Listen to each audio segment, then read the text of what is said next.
ये जो न्यूज है दोस्तों काफी इंपॉर्टेंट न्यूज है जो कि डायरेक्ट आप लोगों से क्वेश्चन एग्जाम में बन सकता है। बात की जा रही है न्यू डेवलपमेंट बैंक के बारे में। न्यू डेवलपमेंट बैंक को आप लोग ब्रिक बैंक के नाम से भी जानते हैं। ब्रिक बैंक क्या है, यहाँ पर ये 4 कंट्री थी स्टार्टिंग में, फिर एक और ऐड हो गया। इन 5 कंट्री के द्वारा मिलकर ये एक बैंक बनाया जाता है जो कि यहाँ पर काफी इंपॉर्टेंट काम करता है, खासकर सस्टेनेबल डेवलपमेंट प्रोजेक्ट के लिए, इंफ्रास्ट्रक्चर डेवलपमेंट के लिए ये काफी यूज में आता है ये बैंक। तो यहां पर Brazil, Russia, India, China, South Africa, total 5 country हैं जिनके द्वारा एक बैंक बनाया गया। इसको एनडीबी न्यू डेवलपमेंट बैंक और इसको ब्रिक बैंक के नाम से भी आप लोग जानते हैं। न्यूज में किस लिए, इसके द्वारा रिसेंटली अभी $441 मिलियन हमारी कंट्री को लोन दिया है यहां पर, जो कि इंफ्रास्ट्रक्चर डेवलपमेंट का काम यहां पर ये करने वाला है। तो यहां पर जो इंफ्रास्ट्रक्चर डेवलपमेंट का काम करेगा तो 2 प्रोजेक्ट के लिए इसको पैसे को यूज किया जाएगा। पहला जो प्रोजेक्ट है उसके लिए 500 मिलियन के करीब यहां पर यूज किया जाएगा। यह है दिल्ली गाजियाबाद मेरठ जो रीजनल रैपिड ट्रांसपोर्ट सिस्टम है, आरआरटीएस जिसको आप लोग बोलते हैं, इसके लिए प्रोजेक्ट है। तो काफी इंपॉर्टेंट है, लगभग 500 मिलियन का प्रोजेक्ट है ये। दूसरा जो यहां पर इसको यूज किया जाएगा, ये किया जाएगा मुंबई मेट्रो रेल का जो बेसिकली सेकंड फेज यहां पर चल रहा है उसके लिए यहां पर यूज किया जाएगा। तो लाइन 6 प्रोजेक्ट यहां पर 241 मिलियन के करीब आप लोगों को यहां पर देखने को मिलेगा। तो इस तरीके से इंफ्रास्ट्रक्चर डेवलपमेंट के लिए हमारी कंट्री में ये बैंक जो है ये लोन प्रोवाइड करेगा। जो न्यू डेवलपमेंट बैंक है इसके बारे में थोड़ा सा डिटेल में मैं आप लोगों को बताना चाहूंगा बैकग्राउंड इंफॉर्मेशन के साथ में, ताकि क्वेश्चन बने तो कोई कंफ्यूजन न रहे। ब्रिक्स जो है यहां पर ये टोटल मिलाकर 5 कंट्री हैं जिनको मिलाकर एक टर्म बनाया गया BRICS. Brazil, Russia, India, China, South Africa, first 4 जो थे उनके द्वारा इसको एक तरीके से फाउंड किया गया, पर आगे चलकर 2010 में यहां पर साउथ अफ्रीका भी ऐड हो गया। जो ब्रिक्स नेशन है ये एनुअली समिट आप लोगों को इनकी देखने को मिलती है। जो स्टार्टिंग में ये ब्रिक था, ये जो टर्म थी 2001 में इसको कॉइन किया गया। जो चेयरमैन थे गोल्डमैन सैक्स के, ये एक तरीके से असिस्ट मैनेजमेंट जो इनका नाम था जिम ओलनील, ठीक है, तो इनके द्वारा ये टर्म दी गई थी। उस टाइम पर बोला गया था कि building better global economic brick, यानी कि इसको एक तरीके से एक ब्लॉक की तरीके से देखा जा रहा था यहां पर ब्रिक को उस टाइम पर इनके द्वारा, इसलिए इनको ये नाम, इनके द्वारा ये नाम दिया गया। फुल फ्लेज्ड जो इनकी डिप्लोमेटिक मीटिंग हुई वो पहली इनकी 16 जून 2009 में देखने को मिली, और फिर उसी के चलते फिर आगे चलकर इनके द्वारा यहां पर बनाया गया ब्रिक बैंक, यानी कि जिसको आप लोग बोलते हैं न्यू डेवलपमेंट बैंक, एनडीबी। जो न्यू डेवलपमेंट बैंक है यहां पर, जिसको ब्रिक बैंक के नाम से भी आप लोग जानते हैं, फिर ब्रिक डेवलपमेंट बैंक के नाम से भी आप लोग इसको जानते हैं। और दूसरा यहां पर बनाया गया ये कंटिजेंसी रिजर्व अरेंजमेंट, यानी कि कोई ऐसा जो इमरजेंसी में रिक्वायरमेंट हो तो उसके लिए भी यहां पर इनके द्वारा बात की गई। तो ये जो ट्रीटी थी साइन की गई 2014 में, और दोनों चीजें जो थी वो 2015 में यहां पर एक्टिव हो गई। तो ये भी एक इंपॉर्टेंट क्वेश्चन आप लोगों से बन सकता है। तो 2006 में इसका फॉर्मेशन किया गया था। फुल फ्लेज्ड मीटिंग 2009 में हुई थी। साउथ अफ्रीका 2010 में ऐड हुआ था। अब क्वेश्चन आप लोगों के लिए है कि रिसेंटली इसकी मीटिंग कहां पर हुई है, और इसके साथ में जो नेक्स्ट मीटिंग होने वाली है वो कहां पर होने वाली है। ये क्वेश्चन का आंसर आप लोग को देना है। एक और इंपॉर्टेंट फैक्ट यहां पर कि ये कहां पर लोकेटेड है, तो इस संघाई में, यानी कि चाइना के अंदर आप लोगों को स्टेब्लिश मिलेगा। ये जो बैंक है जो स्टेब्लिश किया गया था इन 5 कंट्री के द्वारा, मोबिलाइज करता है जो रिसोर्सेज है इंफ्रास्ट्रक्चर के लिए, सस्टेनेबल डेवलपमेंट के लिए, जो भी ब्रिक कंट्री है और जो इमर्जिंग इकोनॉमी है उनको भी यहां पर ये हेल्प प्रोवाइड कराता है। तो ये है एक बेसिक इंफॉर्मेशन इस पर्टिकुलर डेवलपमेंट के बारे में। काफी इंपॉर्टेंट न्यूज है, थोड़ा सा डिटेल में डिस्कस करूंगा। बात की जा रही है हमारी कंट्री की यूनियन इन्वायरमेंट मिनिस्ट्री के द्वारा बोला गया है पूसा डिकम्पोजर। पूसा डिकम्पोजर क्या है इसके बारे में पहले हम लोग बात करेंगे, क्यों ये न्यूज में है। डायरेक्ट क्वेश्चन आप लोगों से एग्जाम में बन सकता है। यहां पर अभी यहां पर इसका ट्रायल किया गया है पंजाब, हरियाणा, उत्तर प्रदेश और दिल्ली में। आप लोगों को पता है कि जैसे सर्दियां आनी स्टार्ट होती है वैसे वैसे पोल्यूशन की काफी बड़ी प्रॉब्लम यहां पर दिल्ली के अंदर देखने को मिलती है। तो उस पोल्यूशन के चलते काफी सारे स्टेप इनके द्वारा उठाए जाते हैं। कहीं ओड इवन चल रहा है तो कहीं कोई फंडा चल रहा है। बेसिक पर्पज ये रहता है कि दिवाली पे पटाखे नहीं फटाने हैं, कभी कुछ बोला जाता है। बेसिक पर्पज उसका यह है कि पोल्यूशन को कैसे कम करना है। तो ये पोल्यूशन को कम करने का काम करेगा यहां पर पूसा डिकम्पोजर। पूसा डिकम्पोजर यहां पर एक तरीका कैप्सूल है यहां पर जिसका नाम दिया गया पूसा डिकम्पोजर कैप्सूल। ये कैप्सूल क्या करेगा, ये एक तरीका मिक्सचर तैयार करेगा। अगर 4 कैप्सूल मिला दिए जाते हैं तो 25 लीटर के करीब एक लिक्विड मिक्सचर तैयार हो जाएगा। वो लिक्विड मिक्सचर जो है, अगर मान लीजिए खेतों में जैसे कि धान का घास फूस बचा हुआ है, ठीक है, उसके ऊपर अगर इसको छिड़क देंगे तो ये लगभग 20 दिन के अंदर अंदर यहां पर उसको खाद में कन्वर्ट कर देगा। यानी कि एक तरीके से आप लोगों को उसको जलाने की जरूरत नहीं पड़ेगी। नॉर्मली अगर ये प्रोसीजर आप लोग बोले तो ये लगभग 45 दिन का कंप्लीट होता है। यानी कि अगर आप लोग वैसे पड़ा हुआ छोड़ दें तो 45 दिन में लगभग उसको टाइम मिलता है, 45 दिन में। तो इसलिए किसान जो है उसको जल्दी जल्दी जला देते हैं। पर लेकिन अगर ये इसको यूज करेंगे इस कैप्सूल को तो ये लगभग 20 दिन के अंदर यहां पर इसका काम निपटा देगा। तो इससे क्या होगा होगा ये एक तरीके से खाद की तरीके से खेतों में लगेगा, तो एक अच्छा तरीका आप लोग इसको बोल सकते हैं। तो इसको बायो डिकम्पोजर टेक्निक के थ्रू यहाँ पर पूसा डिकम्पोजर जिसको बोला जा रहा है, ये एक बायो डिकम्पोजर टेक्निक है जो कि यहाँ पर स्टेबल बर्निंग की जो प्रॉब्लम आज के डेट में चल रही है उसको काफी हद तक यहाँ पर कम करेगा। इसके चलते जो सर्दियों में यहाँ पर जो धुआं खासकर दिल्ली के आसपास वाले नेशनल कैपिटल रीजन में जो आप लोगों को देखने को मिलता है वो देखने को नहीं मिलेगा। तो ट्रायल बेस पर इसको इंप्लीमेंट किया जा रहा है पंजाब, हरियाणा, उत्तर प्रदेश और दिल्ली। तो ये 4 एरिया है जहां पर इसको अभी इंप्लीमेंट किया जा रहा है। फिर आगे अगर रिजल्ट अच्छा आता है तो फिर इसको और एरिया में भी इंप्लीमेंट किया जाएगा। तो 25 लीटर के करीब 1 हेक्टेयर लैंड में आप लोग इसको यूज कर सकते हैं, जिसके बेस पर ये सोल्यूशन यूज कर उसका छिड़काव करना पड़ेगा स्प्रे मशीन की हेल्प से। ठीक है, तो ये काफी अच्छा है कि आप लोगों को कंपोस्ट का काम करेगा, खेतों में ही आप लोगों को एक तरीके से अलग से कंपोस्ट डालने की जरूरत नहीं पड़ेगी स्टार्टिंग में, तो एक अच्छा तरीका होगा। और स्वच्छ भारत मिशन के तहत भी यहां पर इसको काउंट किया जा रहा है, एक कंट्रीब्यूशन रहेगा, क्योंकि घास फूस वगैरह जो है वो इस तरीके से गंदगी कई बार फैलाते हुए नजर आते हैं, तो डिकम्पोज हो जाएगा खेतों में, तो किसानों के लिए काफी इंपॉर्टेंट ये देखने को मिलेगा। कुछ बेसिक इंफॉर्मेशन जिससे आप लोगों से डायरेक्ट क्वेश्चन बन सकता है देख लेते हैं। ये जो बेसिकली डेवलप किया गया है Indian agriculture research institute IARI के द्वारा इसको डेवलप किया गया है। इसको पहले हम लोग पूसा इंस्टीट्यूट, इसको पहले आप लोग पूसा इंस्टीट्यूट के नाम से भी जानते थे। ये आज की डेट में कहां पर लोकेटेड है? आज के डेट में न्यू दिल्ली के अंदर ये लोकेटेड है। तो एग्रीकल्चर रिसर्च और एजुकेशन जो यहाँ पर ये इंस्टीट्यूट है ये न्यू दिल्ली में लोकेटेड है। पर लेकिन एक टाइम में ऐसा था, ये कहां पर लोकेटेड था? ये था पूसा बिहार के अंदर। तो पूसा बिहार के अंदर लोकेटेड था, वहीं से इसका नाम निकाला गया ओरिजिनली, जिसको स्टार्टिंग में इसको imperial institute of agriculture research के नाम से आप लोग जानते थे, क्योंकि अंग्रेजों के अंडर में थे तो इसलिए यहां पर ये इंपीरियल वर्ड यूज करते थे। 1911 में जब यहां पर इसको एस्टेब्लिश किया गया तो इसको इस नाम से जाना जाता था। 1919 में चलकर यहां पर इसका नाम चेंज कर दिया गया। ठीक है, इसका जो नाम रखा गया वो इंपीरियल एग्रीकल्चर रिसर्च इंस्टीट्यूट रखा गया। पहले क्या था? Imperial institute of agriculture research. ठीक है, फिर किया गया इंपीरियल एग्रीकल्चर रिसर्च इंस्टीट्यूट 1911 में। तो ये यहां पर चेंज देखने को मिला। बाकी यहां पर इसको दिल्ली में लोकेट क्यों किया गया? मेजर अर्थक्वेक देखने को मिला पूसा के अंदर, जिसकी वजह से यहां पर इसको हटाकर 1936 में इसको दिल्ली में लोकेट कर दिया गया है। आज की डेट में अगर इसके फाइनेंस के बारे में बात करें, इसके एडमिनिस्ट्रेशन के बारे में बात करें, यानी कि कौन इसको कंट्रोल करके चलते हैं पूरे इंस्टीट्यूट को, तो ये काफी इंपॉर्टेंट है। यहां पर Indian council of agriculture research, जिसको ICAR के नाम से आप लोग जानते हैं, वही यहां पर इसको पैसा देती है और वही यहां पर इसका एडमिनिस्ट्रेशन संभालती है।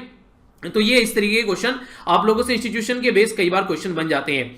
IARI यानी कि यहां पर जो है यहां पर इंडियन जो एग्रीकल्चर रिसर्च इंस्टीट्यूट है ये रेस्पॉन्सिबल है रिसर्च करने के लिए। खासकर अगर बात करें ग्रीन रिवॉल्यूशन जो हमारी कंट्री में इंप्लीमेंट किया गया था 1970s में, तो उसमें भी इसके द्वारा काफी बड़ा रोल प्ले यहां पर किया गया था। ठीक है, तो इसका फॉर्मेशन अगर बात करें 1905 में था प्रॉपर वे में अगर देखा जाए। फिर आगे चलकर जो चीजें इसमें चेंज की गई, यानी कि रीनेम किए गए इंस्टीट्यूट वगैरह, वो आप लोग यहां पर देख ही रहे हैं। ये सारी चीजें इसके आगे चलकर इसमें देखने को मिली, पर इसकी नींव रखी गई थी इसकी 1905 में। ठीक है, पूसा दिल्ली में आज के डेट में ये लोकेटेड है। और एक और इंपॉर्टेंट बात ग्रीन रिवॉल्यूशन के बारे में, देखिए ग्रीन रिवॉल्यूशन हमारी कंट्री में उस टाइम पर लाया गया जब हमारी कंट्री में लग रहा था कि जो जनता है भूखी मर रही है, खाने के लिए भी गेहूं नहीं है, बाहर से हम लोग को इंपोर्ट करना पड़ रहा है। तो उसी टाइम पर जय जवान जय किसान का नारा दिया गया था लाल बहादुर शास्त्री जी के द्वारा। तो ये काफी इंपॉर्टेंट था हमारी कंट्री में जब इसको इंप्लीमेंट किया गया। इसके चलते आगे चलकर फिर हमारी कंट्री में जो चीजें हैं वो काफी हद तक एक पैटर्न में आना स्टार्ट हो गई। तो ये कुछ बातें हैं जो कि एक मोटा मोटा आइडिया आप लोग रख सकते हैं। हमारी कंट्री में जो काफी बड़ी प्रॉब्लम है वो है एक कोल्ड चेन, जो एक स्टोरेज स्ट्रक्चर होती है, एक तो वो नहीं है हमारी कंट्री में। इसी के साथ में जो सामान को एक जगह से दूसरी जगह पर ले जाने का जो साधन है वो भी up to the mark development नहीं है, जिस तरीके से अगर दूसरी कंट्री में आप लोग बात करेंगे। तो उसी के बारे में ये न्यूज है आप लोगों के सामने। यहां पर बात की जा रही है यूनियन मिनिस्टर जो नितिन गडकरी जी हैं, उनके द्वारा थैंक्स बोला गया 2 मिनिस्ट्री को। एक तो है मिनिस्ट्री ऑफ फूड प्रोसेसिंग, दूसरी यहां पर मिनिस्ट्री ऑफ रेलवे। ठीक है, तो ये डायरेक्ट प्रोवाइड कराएंगे यहां पर सब्सिडाइज रेट का 50%। जो फ्लाइट है बेसिकली एक तरीके से जो किराया है ये 50% सब्सिडी पर देखने को मिलेगा, ताकि जो सामान है वो ट्रांसपोर्ट किया जा सके सरप्लस। मान लीजिए वेस्ट बंगाल में टमाटर बहुत ज्यादा होते हैं, तो उन टमाटर को अगर पहुंचाना है दिल्ली के अंदर तो आसानी से इसको पहुंचाया जा सकेगा। तो सरप्लस अगर वहां पर है, यानी कि ज्यादा है वहां पर, जितना वो कंज्यूम कर रहे हैं उससे ज्यादा है। इसी के साथ में ऑरेंज वगैरह हो गया, या फिर कोई वेजिटेबल होगी दूसरी जो कि जल्दी खराब हो जाती है। तो पेरिसेबल जो आइटम है, इनके जो जल्दी खराब हो जाते हैं, ज्यादा लंबे समय तक नहीं टिक पाते हैं, उनको पेरिसेबल आइटम बोलते हैं। जो लंबे समय तक टिक जाते हैं, जैसे कि आलू हो गया, प्याज हो गया, ये ऐसा नहीं है कि आप लोगों को ये 10-15 दिनों के अंदर खराब हो जाएगा, महीनों महीनों तक आप लोग इनको रख सकते हैं। पर लेकिन टमाटर को आप लोग कितने दिन तक रख सकते हैं? फ्रिज में रख लेंगे तो थोड़ा लंबा चल जाएगा, वरना 5-7 दिनों में वो गलने सड़ने लगेगा। तो इस तरीके के जो आइटम है उनको जरूरी है कि जल्दी से जल्दी उनको कंज्यूम किया जाए, और एक जगह से दूसरी जगह पर ले जाने के लिए काफी ज्यादा जरूरी है कि प्रॉपर वे में उसको इंप्लीमेंट किया जाए। उसी के बारे में बात की जा रही है। तो यहां पर हमारी कंट्री में ऑपरेशन जो ग्रीन है वो इंप्लीमेंट किया जाता है आत्मनिर्भर भारत अभियान के तहत, ये मिनिस्ट्री ऑफ फूड प्रोसेसिंग के द्वारा, जिसके तहत 50% जो सब्सिडाइज ये फार्मर का ट्रांसपोर्ट सिस्टम यहां पर देखने को मिलेगा। तो इससे क्या रहेगा, जो भी वेजिटेबल वगैरह है, ऑरेंज वगैरह या ये सारी चीजें रेल के थ्रू यहां पर पर्टिकुलर एरिया में पहुंचाई जाएगी। और ये जो 50% सब्सिडी है ये दी जाएगी जो चेन स्टोरेज है, खासकर कोल्ड चेन स्टोरेज जिसको आप लोग बोलते हैं एग्रीकल्चर कमोडिटी के लिए, तो उसके लिए भी इसको यूज किया जाएगा। फार्मर जो है वो यहां पर एक तरीके से अटैच रहता है सेल्फ सर्टिफिकेट डॉक्यूमेंट ऑनलाइन, जिसको संपदा के नाम से आप लोग जानते हैं, तो सेल्फ सर्टिफिकेशन यहां पर देखने को मिलेगा। तो ये जो पोर्टल है ये भी मिनिस्ट्री ऑफ फूड प्रोसेसिंग के अंडर में आता है। बेसिक पर्पज इसका क्या है, बेसिक पर्पज घुमा फिराकर एक ही बात यहां पर बोली जा रही है, ताकि हमारी कंट्री में किसानों को फायदा पहुंच सके, उनका प्रोडक्ट जो है वो टाइम पर मार्केट में पहुंच सके। तो इसका बेसिक ये फंडा आप लोगों को देखने को मिलेगा। एक और इंपॉर्टेंट फैक्ट जो आप लोगों से कई बार पूछा गया है और आगे भी पूछा जा सकता है, एक वर्ड यूज किया जाता है टॉप, ठीक है। तो ये टॉप जो है इसकी फुल फॉर्म आप लोगों से पूछी जा सकती है। ऑपरेशन ग्रीन जो है बेसिकली यहां पर जो यूज किया जाता था टॉप के लिए, यानी कि टोमेटो ओनियन पोटैटो, यानी कि टमाटर हो गए, इसी के साथ में प्याज हो गए और आलू हो गए, इनके लिए यूज किया जाता था। अब यहां पर ऑल फ्रूट और वेजिटेबल के लिए इसको यूज किया जाएगा जो ये प्रोग्राम है यहां पर। तो ऑपरेशन ग्रीन इसका नाम रखा गया था, जिसमें 50% सब्सिडी यहां पर देखने को मिलेगी ट्रांसपोर्ट में, और इसी के साथ में 50% सब्सिडी देखने को मिलेगी कोल्ड स्टोरेज में, ठीक है। तो 6 मंथ के लिए यहां पर इसको एक्सटेंड किया जा रहा है प्रोजेक्ट को। तो एक अच्छा प्रोजेक्ट आप लोग बोल सकते हैं यहां पर, टॉप टू टोटल अब इसको कर दिया है, इनके टॉप से हटाकर इसको टोटल कर दिया है, ठीक है, जो कि लगभग 500 करोड़ रुपए का प्रोजेक्ट हमारी कंट्री में देखने को मिल रहा है। तो एक इंपॉर्टेंट न्यूज आप लोग बोल सकते हैं जिसके बारे में एक आइडिया होना चाहिए, और आप लोग को पता है कि कैसे कैसे क्वेश्चन अब की बार पूछे गए, खासकर एग्रीकल्चर पर कितना फोकस रहा। तो इसके चलते ये चीजें ऐसे हैं जो आप लोग क्लियर रखिएगा माइंड में, ताकि क्वेश्चन बने तो कंफ्यूज नहीं होना है। इंपॉर्टेंट न्यूज है यहां पर, ये बात की जा रही है ब्लू फ्लैग सर्टिफिकेशन के बारे में, यानी कि हमारी कंट्री में जो बीच है, जो एरिया है कोस्टल एरिया, वो कितना ज्यादा क्लीन है, तो उसके बारे में बात की जा रही है। और हमारे लिए गर्व की बात है कि हमारी कंट्री के 8 बीच ऐसे हैं जिनको ब्लू फ्लैग सर्टिफिकेशन यहां पर दिया गया है। Union environment minister Prakash Javadekar जी के द्वारा 8 बीच जो थे यहां पर, उनके बारे में बोला था कि हम लोग को ये ब्लू फ्लैग सर्टिफिकेशन के अंदर लेकर आने हैं। तो 5 राज्यों से यहां पर और 2 यूनियन टेरिटरी से ये बीच यहां पर देखने को मिले, जिनको blue flag certification international jury के द्वारा इनको यहां पर अभी दिया गया है।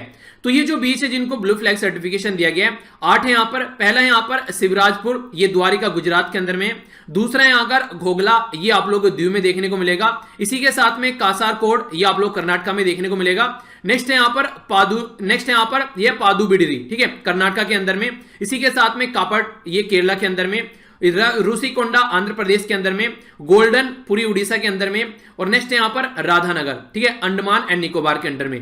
तो ये टोटल मिलाकर 8 ऐसे बीच हैं जिनको ब्लू फ्लैग सर्टिफिकेशन का दर्जा दे दिया गया है, यानी कि काफी साफ सुथरे बीच है हमारी कंट्री के अंदर में। ये एक आप लोगों के माइंड में ये क्वेश्चन आ रहा होगा कि ब्लू फ्लैग सर्टिफिकेशन आखिर देता कौन है। तो इसके लिए एक ऑर्गेनाइजेशन है जिसको नॉन प्रॉफिट ऑर्गेनाइजेशन, यानी कि एनजीओ के नाम से आप लोग बोल सकते हैं। तो यहां पर FEE है इसका नाम। फी का मतलब क्या है, फाउंडेशन फॉर इन्वायरमेंटल एजुकेशन। फिर से सुनिए, फाउंडेशन फॉर इन्वायरमेंटल एजुकेशन। तो ये ऑर्गेनाइजेशन है जिसको बनाया गया था 1985 में, ठीक है। तो 1985 में इसको फ्रांस के अंदर बनाया गया था। स्टार्टिंग में इसको बोला गया था कि यूरोप के अंदर ये चीजों को चेक करेगा, पर लेकिन 2001 में आके इनको लगने लगा कि यूरोप के बाहर भी हम लोग को चीजों को एक्सटेंड करने हैं। तो उसके अंदर फिर इन्होंने ऑल ओवर वर्ल्ड के अंदर, यानी कि आउटसाइड यूरोप भी यहां पर ये जाने लगे। तो ये काफी इंपॉर्टेंट है। अब यहां पर जो ब्लू फ्लैग सर्टिफिकेशन है, यहां पर ये अलग अलग क्राइटेरिया लेते हैं। टोटल मिलाकर 33 ऐसे क्राइटेरिया हैं जिनको ये काउंट करते हैं, यानी कि 33 क्राइटेरिया काउंट करते हैं। जैसे कि अगर बोला जाए कि वहां पर वेस्ट डिस्पोजल फैसिलिटी कैसी है, यानी कि गंदगी तो नहीं फैला रहा है वहां पर कोई, डिसेबल फ्रेंडली है वहां पर कोई, ऐसा अगर कोई चल नहीं पाता है, वो सब चीजें वहां पर देखने को मिलेगी। इसी के साथ में फर्स्ट एड वगैरह वहां पर देखने को मिलेगी अगर किसी को चोट वगैरह लग जाती है तो टोटल मिलाकर इस तरीके से टोटल 33 ये क्राइटेरिया इनके द्वारा रखे गए हैं, जिनको फुलफिल अगर कोई करता है 20 तो फिर उसको ब्लू फ्लैग सर्टिफिकेशन जो फी है उसके द्वारा दे दिया जाता है, इनके फाउंडेशन फॉर इन्वायरमेंटल एजुकेशन, ठीक है, फाउंडेशन फॉर इन्वायरमेंटल एजुकेशन। तो ये है हमारी कंट्री में जो 8 बीच जिनको ये दर्जा दिया गया है। तो इंपॉर्टेंट है, कोई डाउट नहीं होना चाहिए माइंड में। आगे बढ़ते हैं। नेक्स्ट जो न्यूज है, हालांकि ये न्यूज जो है मैं कई बार आप लोगों से डिस्कस कर चुका हूं, पर लेकिन इंपॉर्टेंट है, डायरेक्ट क्वेश्चन एग्जाम में आप लोगों से बन सकता है एक पर्टिकुलर रिपोर्ट के बारे में, उसके टाइटल के बारे में। तो यहां पर बात की जा रही है वर्ल्ड इकोनॉमिक आउटलुक। तो ये किसके द्वारा तैयार की जाती है, तो इंटरनेशनल मॉनेटरी फंड के द्वारा इसको तैयार किया जाता है। तो साल में इसको 2 बार तैयार किया जाता है इसके द्वारा, एक तो किया जाता है अप्रैल के महीने में और दूसरा किया जाता है अक्टूबर के महीने में। तो अभी अक्टूबर के महीने में इसको फिर से रिलीज किया गया और इसका टाइटल रखा गया a long and the difficult ascent, यानी कि लॉन्ग भी चलना है और डिफिकल्ट भी रहेगा आने वाले टाइम के लिए। लिए, क्योंकि कोविड-19 के चलते सारी चीजें जो है वो बर्बाद हो चुकी हैं। इकोनॉमी के फील्ड में अगर आप लोग बात करें, अनएम्प्लॉयमेंट काफी ज्यादा हाई लेवल पर पहुंच रहा है, लोग जो है पुअर्टी यानी कि गरीबी रेखा के नीचे आ चुके हैं, तो इसकी वजह से प्रॉब्लम काफी ज्यादा यहां पर देखने को मिल रही है। तो इसके बारे में अगर मैं बात करूं किस किस रीजन में यहां पर क्या क्या चीजें देखने को मिल रही हैं, तो बेसिकली यहां पर ब्रिक कंट्री जो है इंडिया, ब्राजील, रसिया, चाइना, साउथ अफ्रीका, इनका एक ओवरव्यू दिया गया है। आखिर इनके ऊपर फोकस क्यों किया जा रहा है? क्योंकि वर्ल्ड में दो सबसे जो मोस्ट पॉपुलस कंट्री है इंडिया और चाइना, वो इसका पार्ट है। इंडिया की जो यहां पर ग्रोथ बोला गया वो रहने वाली है 10.3 माइनस, 2021 में ये 8.8 हो जाएगी पॉजिटिव में, तो ये एक अच्छी बात है। ब्राजील माइनस 5.8 रहने वाली है, आगे चलकर 2.8 रहेगी। रसिया माइनस 4.1 रहने वाली है, आगे चलकर 2.8 रहेगी। चाइना 1.9 है, पॉजिटिव है, अभी आगे चल के 8.2 रहेगी। साउथ अफ्रीका माइनस 8 है, आगे चलकर 3 रहेगी।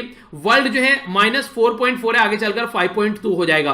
तो एक अच्छी बात आप लोग बोल सकते हैं, यानी कि आने वाले टाइम में जो ऑल ओवर वर्ल्ड में अगर आप लोग बात करिएगा तो उसकी भी ग्रोथ आप लोग को अच्छी देखने को मिलने वाली है। और इंडिया की जो पहले प्रोजेक्ट की गई थी जून के महीने में, उससे अपग्रेड कर दिया गया 2.8 का, ठीक है। इसी के साथ में जो ग्लोबल है वहां पे भी 4.4 इसको बोला गया, पहले इसको भी यहां पर कम आंका गया था। यानी कि अब जो है फिर से एक्सपेक्टेशन अच्छी लगाई जा रही है कि आने वाले टाइम में जो इकोनॉमी है वो एक सही डायरेक्शन में यहां पर बढ़ने वाली है। तो ये एक अच्छी न्यूज आप लोग बोल सकते हैं, एक अच्छी खबर आप लोग बोल सकते हैं। इंपॉर्टेंट न्यूज है यहाँ पर आप लोगों के सामने, हमारी कंट्री के पड़ोसी देश जो श्रीलंका है उसके बारे में बात की जा रही है, और उससे रिलेटेड एक एक्सरसाइज है नेवी की, उसके बारे में हम लोग यहाँ पर बात करने वाले हैं। 8वां संस्करण यहाँ पर एनुअल जो इंडियन नेवी के साथ में श्रीलंका की जो नेवी है, जिसको SLN यानी कि श्रीलंकन जो नेवी है उसके बारे में बात की जा रही है। तो दोनों को मिलाकर जो एक्सरसाइज है यहाँ पर इसका नाम रखा गया है SLINEX यानी कि श्रीलंका इंडिया एक्सरसाइज 20।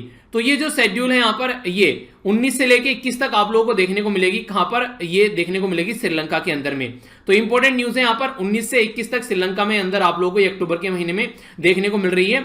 ये जो पहला इसका एडिशन था यानी कि लास्ट जो इसका संस्करण था, 9वां संस्करण आप लोग बोल सकते हैं, वो इंडिया के अंदर सितंबर के महीने में विशाखापट्टनम यानी कि आंध्र प्रदेश में आप लोगों को देखने को मिला। आंध्र प्रदेश का मतलब ये नहीं है कि आंध्र प्रदेश राज्य में, नहीं, कोस्टल एरिया में आप लोगों को देखने को मिलेगा, उस पर्टिकुलर एरिया के आसपास में। तो विशाखापट्टनम में यहां पर देखने को मिला। अब की बार ये श्रीलंका के अंदर हो रहा है। तो यहां पर बेसिकली चेक क्या किया जाता है, इंटरऑपरेबिलिटी। इसका मतलब क्या है, जब आप लोग मिलकर दो रूममेट एक साथ में रूम में लेते हैं तो आप लोग कितना एक दूसरे को अंडरस्टैंड कर पाते हैं, एक दूसरे को समझ पाते हैं, वो चीजें इंप्रूव करना, म्यूचुअल अंडरस्टैंडिंग, एक दूसरे को समझना और एक दूसरे के साथ में मिलकर काम करना। इसी के साथ में जो बेस्ट प्रैक्टिस है, मान लीजिए आप लोगों को हिस्ट्री अच्छी आती है, सामने वालों को पॉलिटी अच्छी आती है, तो एक दूसरे के साथ में मिलकर पढ़ लेते हैं। तो ये सारी चीजें या फिर जो भी ऑपरेशन आप लोग करने हैं, यानी कि मिलकर टेस्ट लगाना है या फिर आप लोगों को टाइम टेबल बनाना है, साथ में उठना है, साथ में सोना है, तो इस तरीके से मिलकर अगर काम आप लोग अच्छे से कर पाएंगे तो वही बेस्ट रूममेट होगा और आप लोगों की स्टडी भी काफी अच्छी होगी। तो इसी तरीके से इसको भी फॉलो किया जाता है कि किस तरीके से मिलकर काम कर पाते हैं, कल को अगर जरूरत पड़े तो दोनों अच्छे से काम कर सकें। श्रीलंकन नेवी, इंडियन नेवी जो है वो काफी इंपोर्टेंट है, खासकर अगर मिलकर काम करेगी तो हमारी कंट्री की जो पॉलिसी है, खासकर नेबरहुड फर्स्ट यानी कि पड़ोसी देश को पहले फोकस देना है। प्राइम मिनिस्टर जी का जो विजन है यहाँ पर security and growth for all in the region, जिसको सागर के नाम से जाना गया, तो इसके हिसाब से भी श्रीलंका काफी इंपोर्टेंट हमारे लिए हो जाता है। क्योंकि इंडियन ओशन के अंदर जब आप लोग जाओगे तो श्रीलंका आप लोग यहाँ पर देखने को मिलेगा, और ये हो गया हमारी कंट्री का तमिलनाडु राज्य है। पाक स्टेट, PAL के स्टेट यहाँ पर इंडिया और श्रीलंका को सेपरेट करता है। तो ये कुछ बेसिक इंफॉर्मेशन है इसके बारे में जो आइडिया आप लोग रख सकते हैं। इंपॉर्टेंट न्यूज है यहाँ पर हमारी कंट्री की सिक्योरिटी के पॉइंट ऑफ से अगर हम लोग बात करें, बात की जा रही है ATGM के बारे में। पास्ट में भी क्वेश्चन एग्जाम में इससे रिलेटेड पूछे जा चुके हैं। इसको बोलते हैं एंटी टैंक गाइडेड मिसाइल, यानी कि एक बार अगर आप लोगों ने छोड़ दी तो ये टारगेट को हिट करेगी, तो इसलिए यहां पर इसको एंटी टैंक गाइडेड मिसाइल, जो गाइडेड मिसाइल है मतलब गाइडेड रहेगी, प्रोग्राम भरकर एक बार छोड़ दिया तो टारगेट को हिट करेगी। तो ये जो मिसाइल है नॉर्मली हम लोग क्या करते हैं, बाहर की कंट्री से हम लोग परचेज करते हैं, जिसके चलते उनके ऊपर हमारी डिपेंडेंसी रहती है। तो अब हमारी कंट्री में इसको खुद से बनाने की कोशिश की जा रही है और कई सारे टेस्ट भी किए जा रहे हैं defence research and development organisation के द्वारा।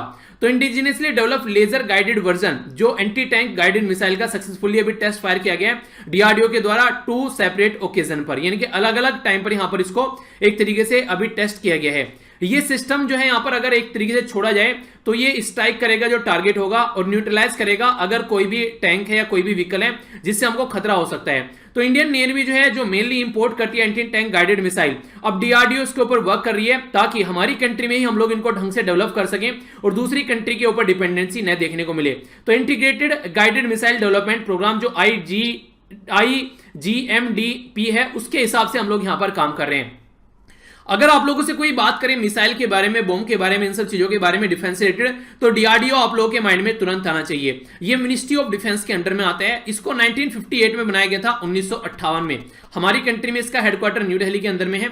तो काफी इंपॉर्टेंट ऑर्गेनाइजेशन है जो कि सिक्योरिटी के पॉइंट ऑफ से अगर हम लोग बात करते हैं तो कई सारी न्यूज आप लोगों को ऐसी देखने को मिलती है जो वुमेन के बारे में होती है। अगर उनसे रिलेटेड कोई वुमेन ऐसी है जिसका हिस्टोरिकल इंपोर्टेंस भी है तो उसके बारे में आप लोग जरूर याद रखेगा। तो ऐसी एक वुमेन के बारे में हम लोग यहां पर बात करने वाले हैं जिनका नाम है विजय राजा सिंधिया। ठीक है, तो इनके नाम का अभी 100 रुपीज का जो कॉइन है वो यहां पर कॉमेमोरेटिव अभी इशू किया गया है। कॉमेमोरेटिव होता है यादगार कॉइन। ठीक है, जैसे कि मान लीजिए आप लोग किसी के नाम का कॉइन रख दे, हाँ ये उस पर्टिकुलर पर्सनैलिटी ने दिया है, तो उसका फोटो वगैरह अगर उस पर लगा दिया जाए तो इस तरीके से यादगार कॉइन हो जाता है। तो विजय राजे जो सिंधिया है ये 1919 से लेकर 2001 तक का इनका टाइम ड्यूरेशन रहा।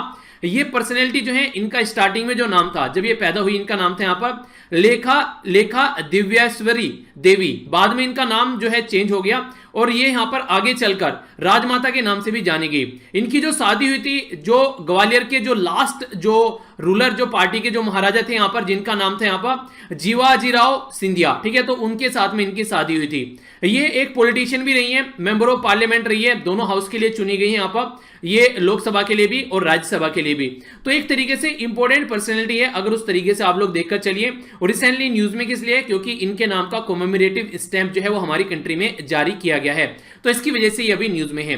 तो अगर आप लोग आंसर राइटिंग में भी अगर कुछ लिखना चाहते हैं तो अगर कुछ ऐसी वुमेन के नाम आप लोगों को नाम याद रहेंगे जिनका हिस्टोरिकल इंपोर्टेंस है तो एग्जाम के पॉइंट ऑफ से भी आप लोगों के लिए काफी फायदेमंद रहेगा। ठीक है, तो उनमें से एक ये है, इनका नाम आप लोग याद रख सकते हैं।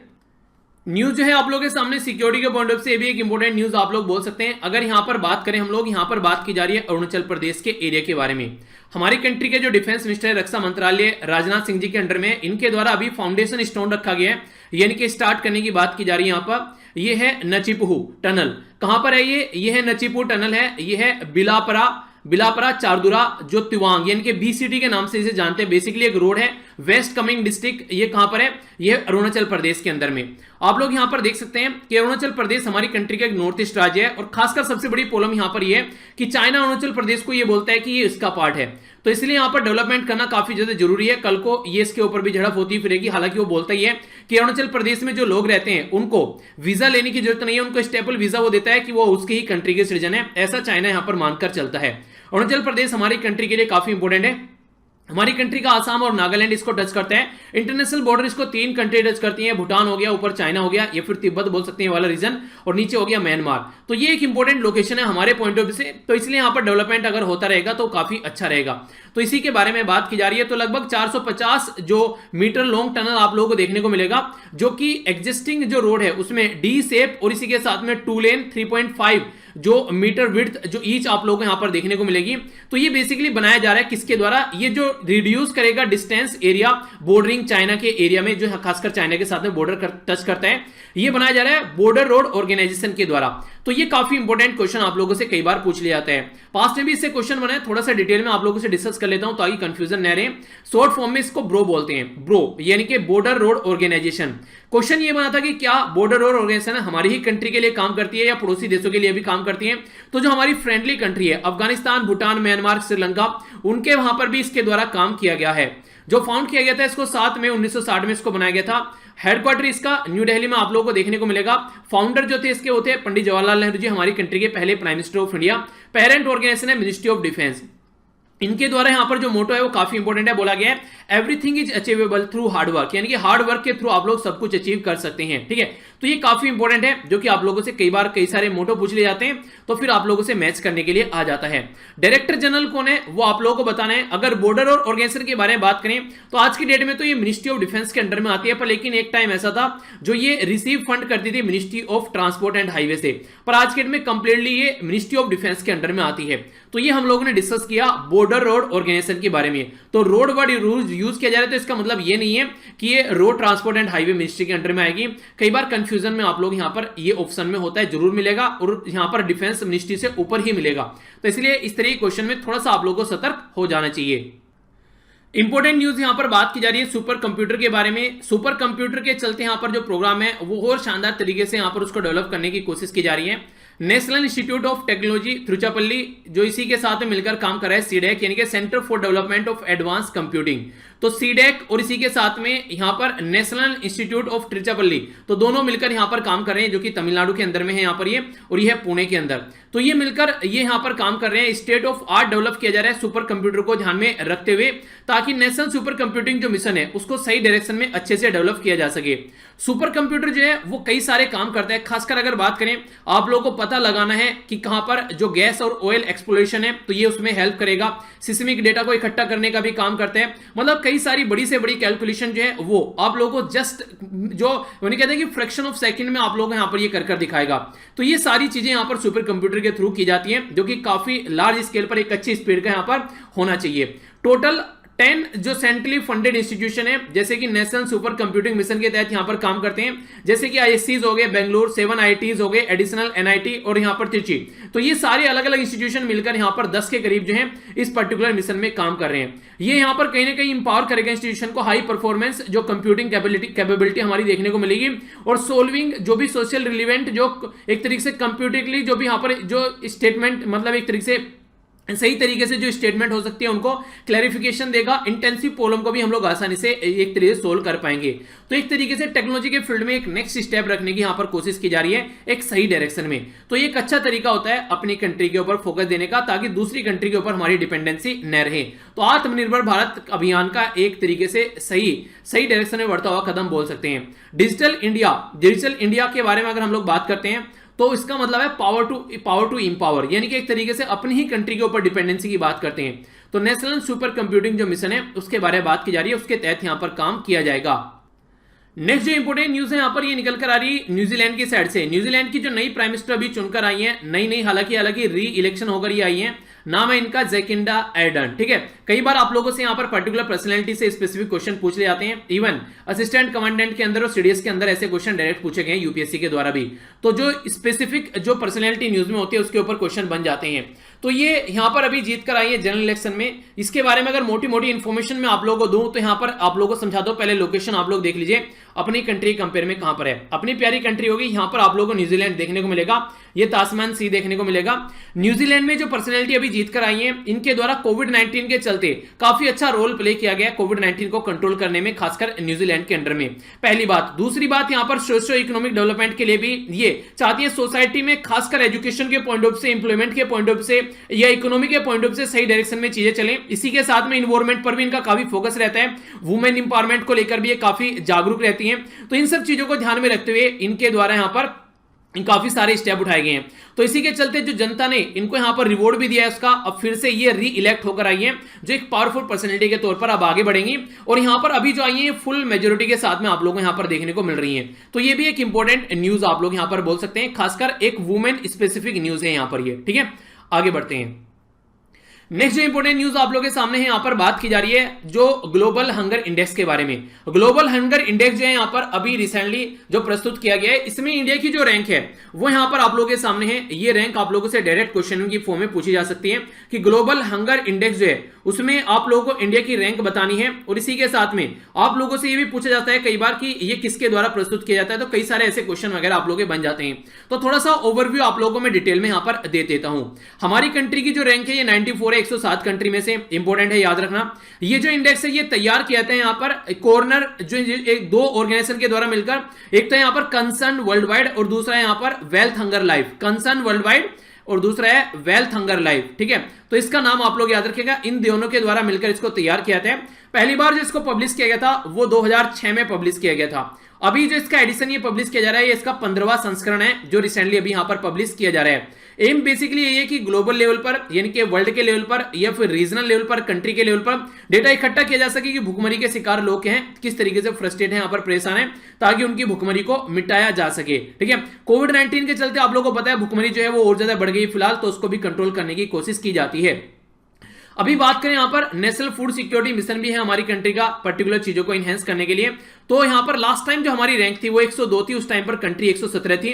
तो अभी रैंक कोई ज्यादा अच्छी नहीं है, लास्ट टाइम भी कोई ज्यादा अच्छी नहीं थी। नेबर कंट्री जैसे बांग्लादेश, म्यांमार, पाकिस्तान भी हमसे ऊपर है, ठीक है, पर लेकिन सीरियस कैटेगरी में आप लोगों को कंट्री देखने को मिलेगी, जो कि काफी बुरी बात आप लोग बोल सकते हैं।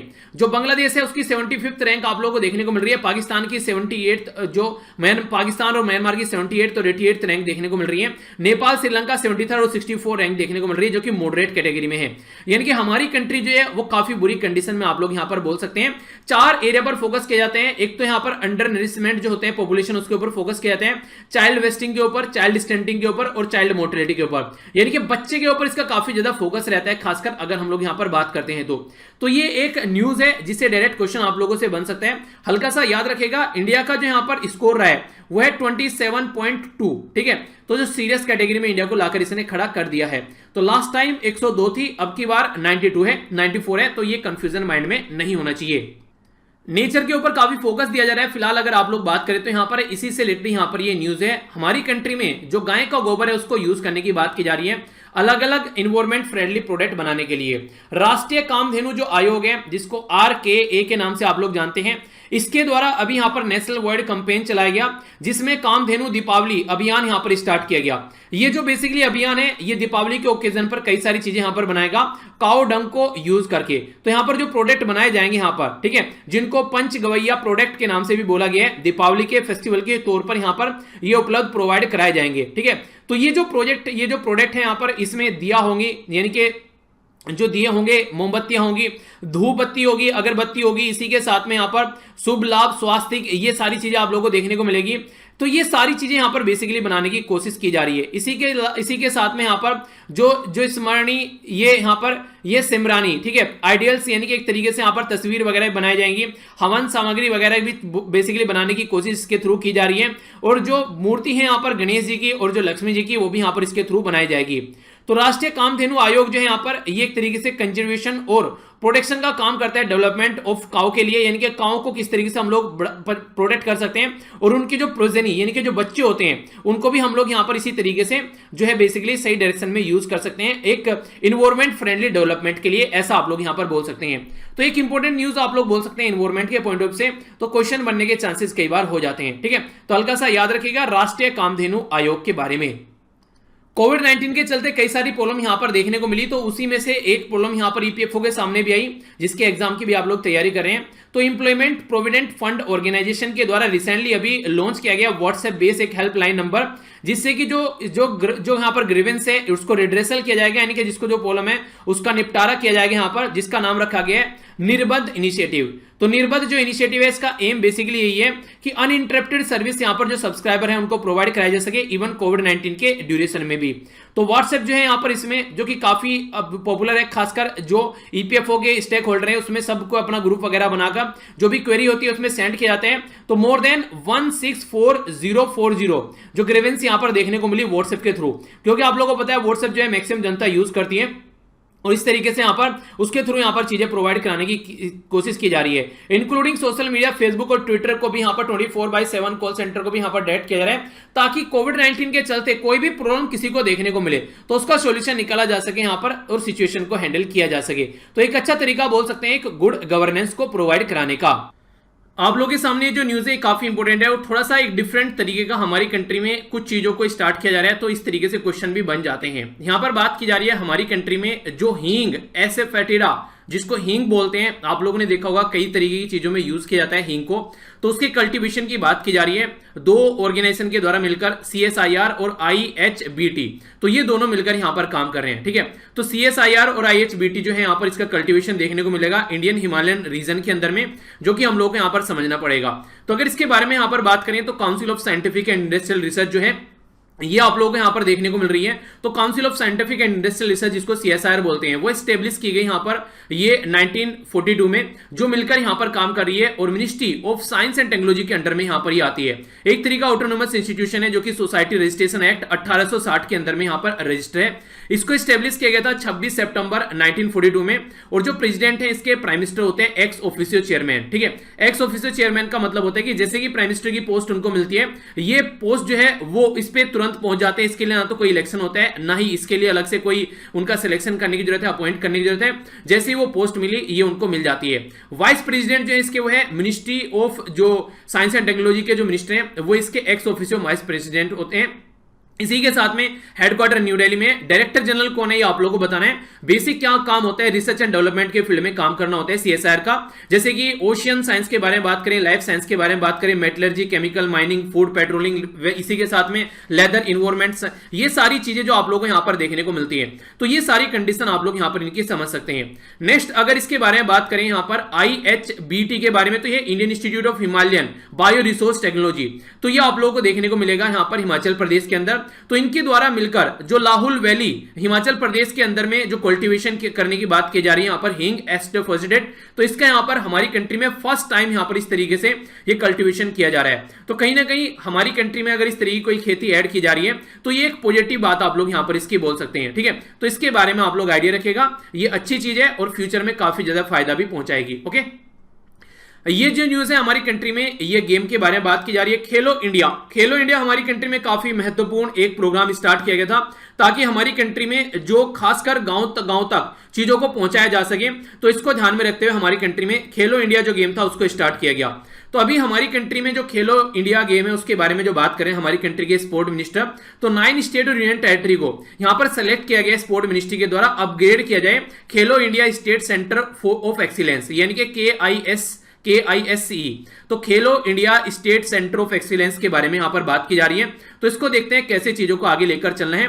तो जो स्टेट है यहां पर आंध्र प्रदेश, छत्तीसगढ़, चंडीगढ़, गोवा, हरियाणा, हिमाचल प्रदेश, पौंडीचेरी, त्रिपुरा और जम्मू एंड कश्मीर, ये आप लोगों को यहां पर राज्य देखने को मिलेंगे। सेंटर जो है जो सेलेक्ट कर रहे हैं यहां पर इसके बेस पर performance, quality, infrastructure management, sport culture, ये सारी चीजें आप लोगों को यहां पर देखने को मिलती हैं। इसी के साथ में यहां पर अगर बात करें एक गैप जो बेसिकली भरने की कोशिश की जा रही है, मैनेजर, कोच, स्पोर्ट साइंटिस्ट और जो टेक्निकल सपोर्टर हैं उनको भी यहां पर लेकर चलने की बात की जा रही है। तो हमारी कंट्री में जो खेलो इंडिया यूथ गेम है, अगर इसके बारे में मैं आप लोगों से थोड़ा बात करूं, इनको खेलो इंडिया यूथ गेम आज के डेट में बोलते हैं। पहले इनको खेलो इंडिया स्कूल गेम के नाम से हम लोगों ने इसको स्टार्ट किया था ताकि जो स्कूल में बच्चे हैं उनको हम लोग अच्छे लेवल पर लेकर आ सकें। तो 2 कैटेगरी में इनको डिवाइड किया गया, एक तो 17 की कैटेगरी में, अंडर 17 और अंडर 21, तो 2 कैटेगरी में यहां पर इनको डाला गया।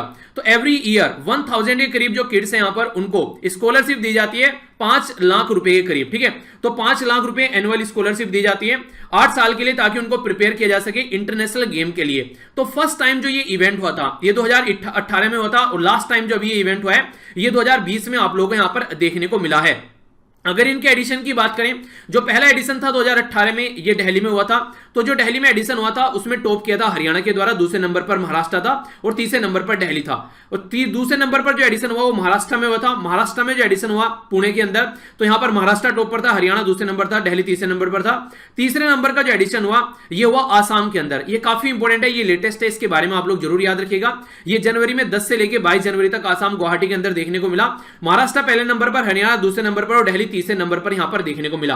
अब जो नेक्स्ट होने वाला है 2021 का जो गेम होने वाला है ये कहां पर होने वाला है, ये होने वाला है हरियाणा के अंदर। तो ये भी आप लोग याद रखिएगा। तो ये क्वेश्चन आप लोगों से पूछा जा सकता है कि नेक्स्ट गेम कहां पर होने वाला है, तो नेक्स्ट गेम होगा हरियाणा के अंदर खेलो इंडिया का 2021 के अंदर में। ठीक है, तो ये इसके बारे में कुछ बेसिक इंफॉर्मेशन है। जनवरी फरवरी का महीना होता है जहां पर ये गेम आप लोग को देखने को मिलते हैं। ओके, तो ये है इसके बारे में इंफॉर्मेशन। काफी इंपोर्टेंट बात आप लोग यहां पर बोल सकते हैं, एक नई वीट यानी कि गेहूं की वेरायटी MACS 6478 जो किसान है उनकी हेल्प करने के लिए जो महाराष्ट्र के अंदर यहां पर ये अभी स्टार्ट की गई है। ये जो डेवलप की गई यहां पर साइंटिस्ट फ्रॉम ये है अगरकर रिसर्च इंस्टीट्यूट। ठीक है, अगरकर रिसर्च इंस्टीट्यूट जो है ये हमारी कंट्री में पुणे महाराष्ट्र के अंदर यहां पर देखने को मिलते हैं, जो कि department of science and technology, ministry of science के अंडर में, आप साइंस एंड टेक्नोलॉजी के अंडर में आप लोगों को देखने को मिलेगा, जिसके द्वारा ये यहां पर स्टार्ट किया गया है। न्यूली डेवलप्ड जो यहां पर जो कोवन जो व्हीट और जो ब्रेड है जिसको एस के नाम से भी आप लोग जानते हैं, ये 100 डेज में मैच्योर हो जाएगी। और सबसे इंटरेस्टिंग बात यहां पर ये जो भी यहां पर उन्हें रस्टिंग आप लोग कई बार देखने को मिलती है, जो पत्तियां वो खराब हो जाती हैं, कई तरह के कीट पतंगे यहां पर लग जाते हैं, ये उससे भी यहां पर लड़ पाएगी। यानी कि एक अच्छी वैरायटी हमारी कंट्री में ये स्टार्ट की जा रही है। तो देखिए क्या फायदा होगा इससे। अगर किसान आज के डेट में खेतों में कोई फसल उगाते हैं और वो फसल अगर उसमें कोई कीट पतंगा लग जाता है, आधे से ज्यादा फसल जो है वो बर्बाद हो जाती है, तो सबसे बड़ी प्रॉब्लम ये देखने को मिलती है। इसी के साथ में अगर चीजें आगे बढ़ती हैं तो उससे कई सारी और टेंशन यहां पर निकल कर आती है कि किसानों की जो इनकम डबल करने की बात की जा रही है 2022 तक, तो वो इनकम कैसे हम लोग डबल पर आएंगे, तो उसको भी यहां पर फोकस देकर चल रहे हैं। तो किसानों के लिए अगर कोई ऐसी वैरायटी अगर साइंटिस्ट खोजकर निकाल कर लेकर आते हैं तो ये काफी मोटिवेशन का सोर्स आप लोग बोल सकते हैं, जिससे किसान भी एक तरीके से एक सही डायरेक्शन में अच्छी लागत यहां पर एक तरीके से अगर लगा रहे हैं खेतों में तो अच्छी पैदावार कर पा रहे हैं, उनको भी एक तरीका प्रॉफिट हो रहा है, तो ये अच्छी बात है। तो यहां पर बोला जा रहा है कि डबल लगभग यहां पर जो उनकी पैदावार है वो इस वैरायटी की वजह से यहां पर देखने को मिल रही है। तो ये एक पॉजिटिव साइन है, अगर इस तरीके से किसानों की जो पैदावार है वो यहां पर डबल हो जाती है। तो ये जो वैरायटी है इसका नाम है MACS 6478, तो इसके बारे में आप लोग आइडिया जरूर रखिएगा। नेक्स्ट इंपोर्टेंट जो न्यूज आप लोगों के सामने यहां पर बात की जा रही है यूनियन मिनिस्टर फॉर एग्रीकल्चर के बारे में। तो एग्रीकल्चर जो मिनिस्ट्री है हमारी कंट्री में उसके द्वारा लॉन्च किया गया है आयुष्मान सहकार, एक तरीके यूनिक स्कीम आप लोगों को देखने को मिलेगी जो कि सपोर्ट प्रोवाइड कराती है, कोऑपरेटिव टाइप में स्कीम है यहां पर ये, जो कि हेल्थ केयर इंफ्रास्ट्रक्चर डेवलपमेंट करने की बात करिए हमारी कंट्री में। ये जो स्कीम है यहां पर ये फॉर्मुलेट की गई नेशनल कोऑपरेटिव डेवलपमेंट कॉर्पोरेशन के द्वारा, जो कि एक अपेक्स यानी कि एक ऊंचा चोटी का एक ऑटोनोमस इंस्टीट्यूशन है हमारी कंट्री में, जो कि एक तरीके से ऑटोनोमस डेवलपमेंट फाइनेंशियल इंस्टीट्यूशन है हमारी कंट्री में, जो इस पर्टिकुलर फील्ड में काम कर रहा है under ministry of farmer agriculture and farmer welfare के अंडर में आप लोगों को देखने को मिलेगा। तो यहां पर बेसिक पर्पज क्या है, एक तरीके यहां पर सपोर्ट प्रोवाइड कराना है ताकि हेल्थ केयर इंफ्रास्ट्रक्चर हमारी कंट्री में प्रॉपर वे में डेवलप किया जा सके, ठीक है। इसी के साथ में लोन जो है यहां पर ये प्रोवाइड कराया जा रहा है लगभग 10,000 करोड़ का आने वाले टाइम में, ताकि इसको और अच्छे लेवल पर ले जाया जा सके। इसको जो पास किया गया था 1963 में, खासकर प्रमोशन डेवलपमेंट ऑफ कोऑपरेटिव्स, इसको स्टार्ट किया गया था हमारी कंट्री में पार्लियामेंट एक्ट के थ्रू, यानी कि एक तरीके से स्टैट्यूटरी स्टेटस इसको मिला हुआ है, जिसकी बेस पर चीजें जो हैं एक तरीके से प्रॉपर वे में आगे बढ़ पाती हैं। अगर हमारी कंट्री में पार्लियामेंट में कोई एक्ट पास किया जाता है उसको स्टैट्यूट बोलते हैं आप लोग, स्टैट्यूटरी स्टेटस मिल जाता है, ठीक है। आप लोग देखते हैं ना एग्जीक्यूटिव बॉडी है, स्टैट्यूटरी बॉडी है, या फिर संवैधानिक यानी कि कॉन्स्टिट्यूशनल बॉडी है। तो एग्जीक्यूटिव बॉडी वो होती है जैसे कि NITI Aayog, planning commission executive body है, ठीक है। कोई लॉ पास नहीं किया गया इनके लिए पार्लियामेंट में। स्टैट्यूटरी बॉडी वो होती है जिनके लिए लॉ पास करके इसको बनाया जाता है। नेशनल ग्रीन ट्रिब्यूनल के बारे में आप लोग बात कर सकते हैं, ठीक है। संवैधानिक बॉडी जैसे पंचायती राज सिस्टम हमारी कंट्री में हो गया, तो पार्लियामेंट में अगर चीजें देखने को मिलेगा पार्लियामेंट में पास कर कॉन्स्टिट्यूशनल स्टेटस दिया गया, संविधान में उनके बारे में मेंशन है, तो वो संवैधानिक बॉडी हो जाती है। तो इसमें कोई कंफ्यूजन माइंड में नहीं होना चाहिए। नेक्स्ट जो यहां पर न्यूज है, जैसे मैंने अभी आप लोगों से बात करा पंचायती राज सिस्टम के बारे में, तो 73rd and 74th constitution amendment हमारी कंट्री में किया गया ग्राउंड लेवल पर पंचायती राज सिस्टम लाने के लिए और म्युनिसिपैलिटी बनाने के लिए। तो सेंटर के द्वारा अमेंड किया जा रहा है Jammu and Kashmir Panchayati Raj act 1989, जिसके तहत यहां पर डिस्ट्रिक्ट डेवलपमेंट काउंसिल बनाई जा रही है। यानी कि हमारी कंट्री में अभी जो जम्मू एंड कश्मीर वाला जो यूनियन टेरिटरी है वहां पर जम्मू एंड कश्मीर जो पंचायती राज एक्ट है उसको चेंज किया जा रहा है, जो 1989 का है उसको चेंज कर डिस्ट्रिक्ट डेवलपमेंट काउंसिल बनाई जा रही है। और इंपॉर्टेंट बात यह है कि यहां पर इनको डायरेक्टली इलेक्ट किया जाएगा, यानी कि अपॉइंटेड बॉडी नहीं होगी, डायरेक्टली इलेक्ट होगी, यानी कि वोटर डायरेक्ट वोट यहां पर डालेंगे। तो ये एक अच्छी बात होगी, यानी कि एक डेमोक्रेटिक सिस्टम को और ज्यादा इंप्रूव करने का काम करेगी जम्मू एंड कश्मीर वाला जो एरिया है उस यूनियन टेरिटरी वाले एरिया में। अगर यहां पे बात करें, यहां पर डिस्ट्रिक्ट डेवलपमेंट काउंसिल जो है ये एक न्यू यूनिट होगी गवर्नेंस के अंदर में, ताकि जम्मू एंड कश्मीर में जो गवर्नेंस है उसको ग्राउंड लेवल तक पहुंचाया जा सके। इसी के साथ में यहां पर जो मिनिस्ट्री ऑफ होम अफेयर है उसके द्वारा अमेंडमेंट किया गया, जो 1989 का पंचायती राज जो एक्ट है यहां का उसमें अमेंडमेंट कर अब यहां पर एक तो हो गया यहां पर क्या, यह है डिस्ट्रिक्ट डेवलपमेंट काउंसिल और एक हो गया डिस्ट्रिक्ट प्लानिंग जो कमेटी है। तो ये मिलकर यहां पर काम करेगी। 5 साल के लिए यहां पर इसका टाइम ड्यूरेशन आप लोगों को देखने को मिलता है। और इसी के साथ में अगर किसी के लिए रिजर्वेशन की जरूरत है, जैसे महिलाओं के लिए, शेड्यूल कास्ट के लिए, शेड्यूल ट्राइब के लिए, तो रेस्पेक्टिव उसी तरीके से रिजर्वेशन उनको दिया जाएगा जिस तरीके से नॉर्मल रिजर्वेशन दिया जाता है किसी भी राज्य के अंदर। तो उसमें कोई चेंज नहीं होगा। तो बाकी का जो चेंज किया गया है वो यहां पर किया गया है इसके अंदर डिस्ट्रिक्ट डेवलपमेंट काउंसिल। तो डिस्ट्रिक्ट लेवल पर डेवलपमेंट करने के लिए काउंसिल यहां पर सामने निकल कर आएगी, ठीक है। तो यह है इसका बेसिक फंडा जिसको आप लोग याद रख सकते हैं। तो काफी इंपॉर्टेंट है, इसके बारे में जरूर याद रखिएगा। इंपॉर्टेंट यहां पर न्यूज आप लोग यहां पर इसको बोल सकते हैं, क्या क्या बात की जा रही है इसको थोड़ा समझने की कोशिश करते हैं। यहां पर जो बात की जा रही है एड्रेस करने के लिए जो सोसाइटल चैलेंज होते हैं, तो उसके चलते डिजिटल इनोवेशन नीति आयोग के द्वारा अनाउंस किया गया है एक frontier technology cloud innovation centre, जिसको CIC आप लोग बोल सकते हैं, with the help of Amazon जो वेब सर्विस है उसके द्वारा। यानी कि अमेजन वेब सर्विस के साथ मिलकर नीति आयोग हमारी कंट्री में काम करने वाला है, जो खासकर जो चैलेंज होते हैं सोसाइटी के उनको एड्रेस करने के लिए। और कंट्री में अपने ही तरीका एक प्रोग्राम आप लोगों को देखने को मिलेगा।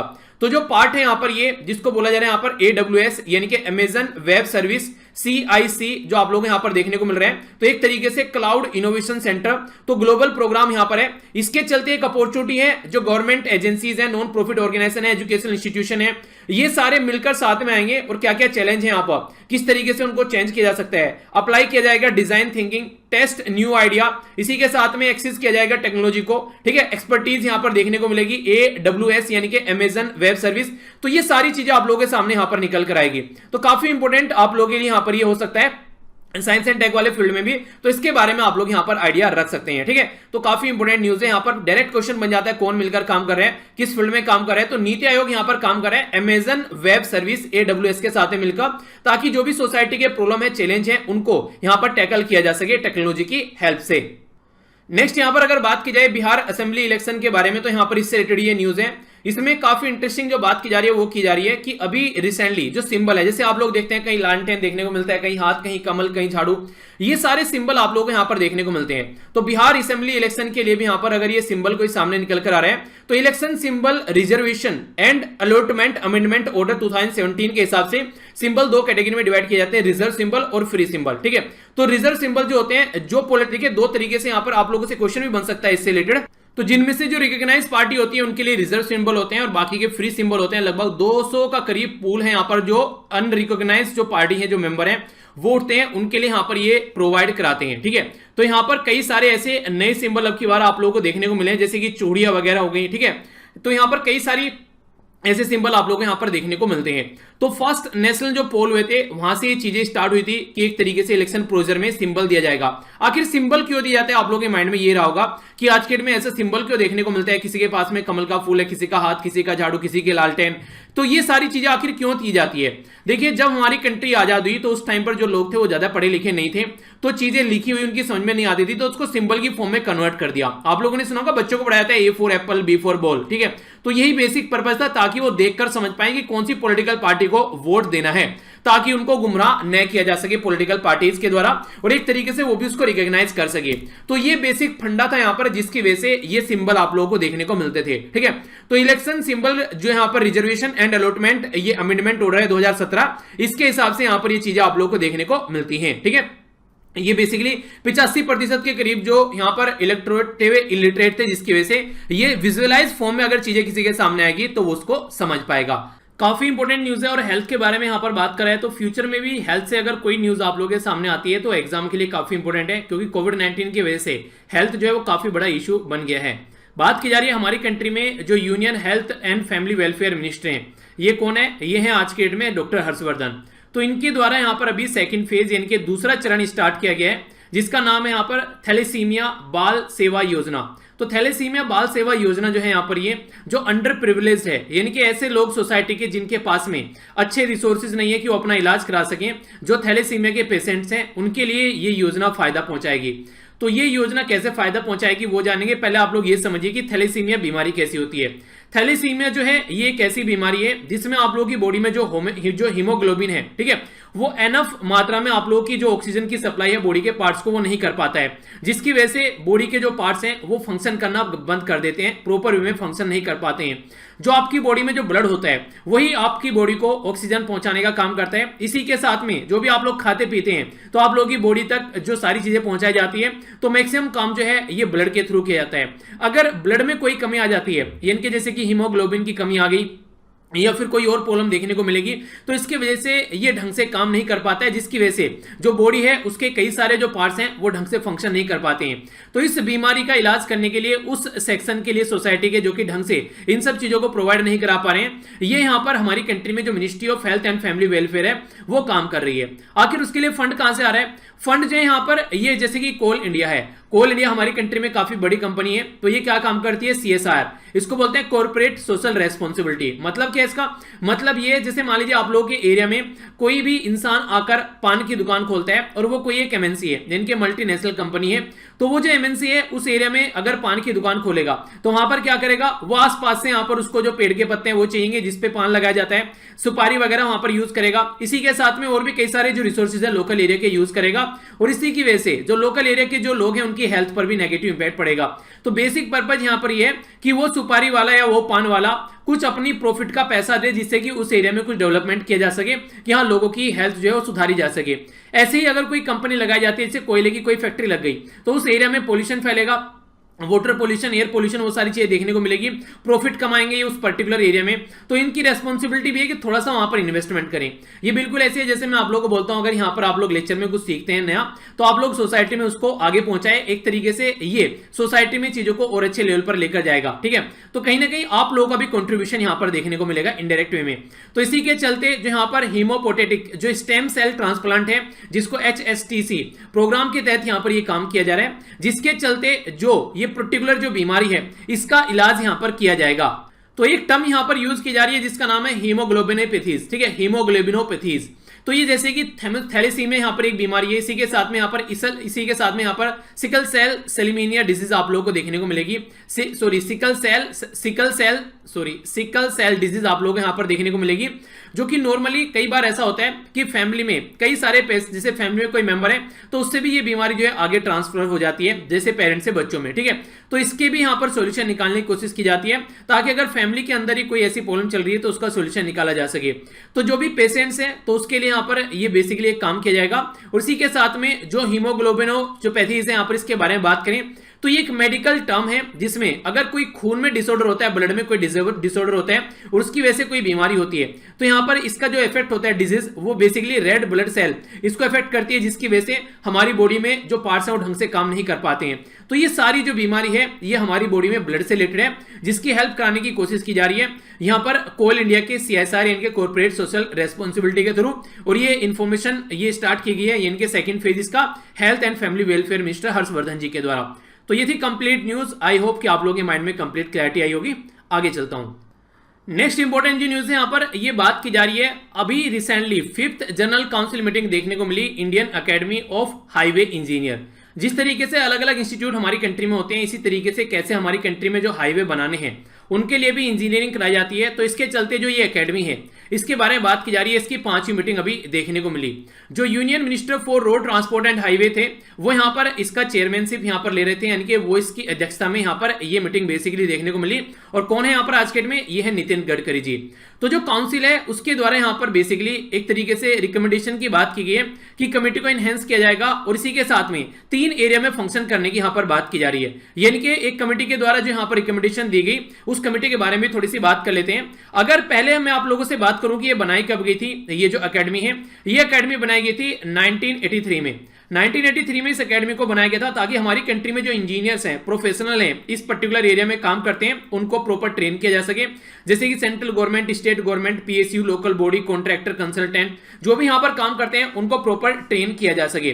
तो इसी के चलते एक कमेटी भी बनाई गई, जो कि YS मलिक YSM के नाम से आप लोग याद रख सकते हैं, former secretary road transport and highway. इनके द्वारा रिकमेंडेशन दी गई कि जो IAHE यानी कि इंडियन अकेडमी ऑफ हाईवेज है, तो ये इंजीनियरिंग जो ये सिस्टम है हमारी कंट्री का, इसको वर्ल्ड क्लास लेवल की फैसिलिटी इसको प्रोवाइड कराई जाए, ताकि हमारी कंट्री में जो ये पर्टिकुलर एरिया है उसको हम लोग ढंग से आगे लेकर चल सकें। तो ये जो कमेटी थी जो इसने रिकमेंडेशन दी, तो 3 पॉइंट पर इसका काफी बड़ा फोकस रहा।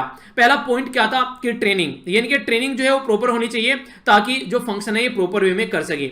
दूसरा रहा रिसर्च एंड डेवलपमेंट पर फोकस देना है, ताकि जो हाईवेज हैं और पब्लिक ट्रांसपोर्ट सेक्टर है उसको ढंग से इंप्रूव कर सके।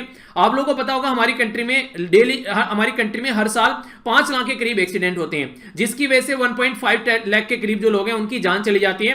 तो इसको भी इंप्रूव करने की कोशिश इसके थ्रू की जाएगी।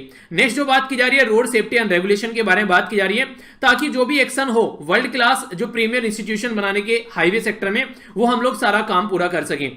तो ये है बेसिकली इसका पर्पज। तो इंडियन अकेडमी ऑफ हाईवेज जो इंजीनियरिंग है ये काफी इंपॉर्टेंट है, और नोएडा में आप लोगों को ये देखने को मिलेगी। नोएडा हमारी कंट्री में NCR वाला रीजन है, जो कि आप लोगों को यूपी में देखने को मिलता है, उत्तर प्रदेश के अंदर, पर लेकिन NCR में आता है नॉर्मली, जो कि एक काफी इंपॉर्टेंट एरिया भी है आज के डेट में डेवलपमेंट के पॉइंट ऑफ व्यू से। तो ये सारा काम किसके अंडर में है, ये ministry of road transport and highway यानी कि नितिन गडकरी जी के अंडर में है। तो ये है बेसिक इंफॉर्मेशन इसके बारे में। ओके, आगे बढ़ता हूं। अगर आप लोगों से मैं दवाइयों की बात करूं तो कई सारी कैटेगरी में उसको डिवाइड किया जाता है। आप लोगों ने सुना होगा हेलोपैथिक दवाई जो नॉर्मली आप लोग यूज करते हैं, होम्योपैथी का भी नाम सुना होगा जिसमें वो गोलियां सी दी जाती हैं और फिर आप लोगों को उसमें कुछ जो लिक्विड टाइप का डालकर वो गोलियां खाने के लिए दी जाती हैं। और तीसरा जो अच्छा सिस्टम आप लोग बोल सकते हैं ये है आयुष। आयुष में आप लोग कई सारे सिस्टम नजर आएंगे जो मिक्सअप यहां पर देखने को मिलते हैं। इसमें आप लोगों को आयुर्वेदा, योगा, नेचुरोपैथी, यूनानी, सिद्धा, होम्योपैथी, ये सारी चीजें आप लोगों को आयुर्वेदा में देखने को मिलती है। ठीक है, तो यानी कि कहने का मतलब यहां पर ये होम्योपैथी को भी यहां पर इसमें इंक्लूड कर लिया गया है। तो ये बेसिकली हमारी कंट्री में एक मिनिस्ट्री बनाएगी। ठीक है, तो ये जो मिनिस्ट्री है आज के डेट में जिसको आप लोग बोलते हैं आयुष, जिसको बेसिकली बोलते हैं आयुष मिनिस्ट्री। ठीक है, बेसिकली योगा, नेचुरोपैथी, यूनानी, सिद्धा, होम्योपैथी, ये सारे सिस्टम को इंक्लूड कर एक पर्टिकुलर जो भी सिस्टम है उसको तैयार किया गया ताकि बीमारियों का सॉल्यूशन निकाला जा सके। इसके द्वारा अभी इनोग्रेट किया गया है रीजनल रो ड्रग रेपोजिटरी। ठीक है, जिसको RRDR के नाम से इनके द्वारा बोला गया है। तो ये आयुष मेडिसिन जो नेशनल इंस्टीट्यूट ऑफ सिद्धा है, यहां पर खासकर जो सदर्न प्लेटू रीजन है उसके अंदर में यहां पर ये काम करने वाला है। तो ये कलेक्ट करेगा डॉक्यूमेंट ऑथेंटिकेशन जो रो मेडिसिन है उनके बारे में, और इसी के साथ में एग्री क्लाइमेटिक रीजन जो भी यहां पर सदर्न प्लेटू है उसके हिसाब से चीजों को तैयार करने की कोशिश करेगा। यानी कि कहने का मतलब यह है कि आयुष मिनिस्ट्री जो है वो काफी लार्ज स्केल पर मेडिसिन के फील्ड में काम करने वाली है, जो कि हमारी कंट्री में एक नई मिनिस्ट्री जब बनाई गई तो ये बनाई गई थी 2014 में। उससे पहले यहां पर ये मिनिस्ट्री नहीं थी। हमारी कंट्री में रिसेंटली अभी ये मिनिस्ट्री बनाई गई जैसे ही नई गवर्नमेंट यहां पर पावर में आई थी। तो श्रीपद नायक जो है यहां पर ये इंडिपेंडेंट 4 के साथ में आज के डेट में यहां पर ये मिनिस्टर है। हेडक्वार्टर इसका आप लोगों को न्यू दिल्ली में देखने को मिलेगा। तो इसके बारे में अगर ये इंफॉर्मेशन थोड़ी सी जो कि आप लोग याद रख सकते हैं, कई बार क्वेश्चन यहां पर इससे रिलेटेड आप लोगों से पूछ लिया जाता है। ठीक है, तो ये था इसके बारे में जो कि हल्का सा आइडिया आप लोग रख सकते हैं। आइए अब आगे चलते हैं। ये इंपॉर्टेंट न्यूज हमारी कंट्री में बात की जा रही है भारतमाला परियोजना के बारे में। देखिए भारतमाला यानी कि पूरी कंट्री में एक ऐसी माला तैयार करने की कोशिश की जा रही है ताकि जो हाईवे वगैरह हैं वो ढंग से डेवलप रहे। अगर आप लोगों की कनेक्टिविटी बन जाए, आप लोगों के डिस्ट्रिक्ट के साथ में आप लोगों के गांव को कनेक्ट कर दिया जाए, तो आसानी से आप लोग अपने डिस्ट्रिक्ट में पहुंच पाएंगे बिना किसी देरी के। तो आप लोग कभी भी अपने डिस्ट्रिक्ट में ट्रांसफर नहीं होंगे। अगर आधा पौना घंटा आप लोग घर पर आने में लग रहा है तो आसानी से आप लोग अपने घर पर आ पाएंगे। तो ये काफी ज्यादा जरूरी है। यहाँ पर इस तरीका अगर कोई प्रोजेक्ट आप लोगों को देखने को मिले तो वो कंट्री के डेवलपमेंट में बहुत बड़ा रोल प्ले करता है। तो ऐसे ही एक प्रोजेक्ट है भारतमाला परियोजना। भारतमाला परियोजना के तहत कई सारे प्रोजेक्ट, लगभग 322 के करीब प्रोजेक्ट जो थे, 12,413 किलोमीटर लंबा यहां पर अभी जो भारतमाला है उसमें अगस्त 2020 तक कंप्लीट किया गया रोड ट्रांसपोर्ट एंड हाईवे के द्वारा। तो यानी कि हाईवे का डेवलपमेंट यहां पर किया जा रहा है। तो ये एक तरीके की अम्ब्रेला स्कीम है। अम्ब्रेला स्कीम का मतलब क्या होता है? एक बड़ी स्कीम जिसके तहत बहुत छोटी छोटी स्कीम कई सारी और काम कर रही हो। तो ये एक अम्ब्रेला स्कीम यहां पर हो गई, जो कि फोकस यहां पर ये रहता है कि किस तरीके की चीजों को आगे लेकर चलना है। तो यहां पर economic corridor, inter corridor federal route, इसी के साथ में नेशनल कॉरिडोर इफिशिएंसी जो इंप्रूवमेंट करने की कोशिश की जाती है, border and international connectivity road, coastal port, ये सारी चीजें यहां पर ग्रीन फील्ड हाईवे, ये सारी चीजें बेसिकली बनाने की कोशिश की जा रही है। यानी कि एक तरीके से अगर आप लोग बात करिए तो आप लोग यहां पर इसको देख सकते हैं कि किस तरीके से यहां पर जो भारतमाला परियोजना है बेसिकली उसका कनेक्टिविटी करने का काम है।